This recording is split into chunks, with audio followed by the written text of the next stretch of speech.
Pemirsa, persiapan menyambut pemilu serentak tahun 2024, khususnya Pilkada Sumatera Selatan.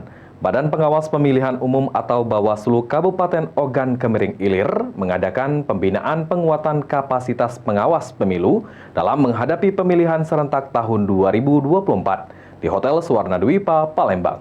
Narasumber Bapak Dr. Ahmad Sopian, SPD MSI. Persiapan menyambut pemilu serentak tahun 2024, khususnya Pilkada Sumatera Selatan. Badan Pengawas Pemilihan Umum atau Bawaslu Kabupaten Ogan Kemering Ilir mengadakan pembinaan.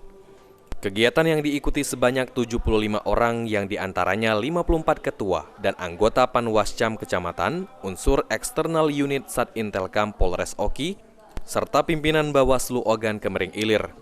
Kegiatan ini berlangsung di Hotel Suwarna Dwipa, Kota Palembang, Kamis malam 13 Juni 2024. Adapun pemateri dalam kegiatan ini yakni Dr. Ahmad Sopian. Ketua Bawaslu Ogan Kemering Ilir Romi Maradona mengatakan acara ini diselenggarakan sehubungan dengan pemilu serentak yang akan datang, sehingga Panwascam di Kabupaten Ogan Kemering Ilir dapat memahami tugas-tugas mereka. Kegiatan ini akan berlangsung selama 3 hari. Ya, hari ini kita mengadakan penguatan kapasitas Panwaslu Kecamatan. Tujuan sendiri untuk apa ini?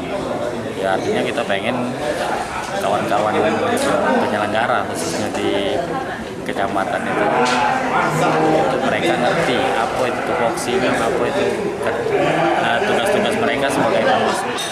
Sementara itu, Koordinator Pencegahan Partisipasi Masyarakat dan Humas Bawaslu Oki, Muhammad Oki Mambruri, mengatakan kegiatan ini untuk mempersiapkan Panwascam pada 18 kecamatan di Kabupaten Oki untuk menghadapi Pilkada serentak tahun 2024 yang akan digelar November nanti.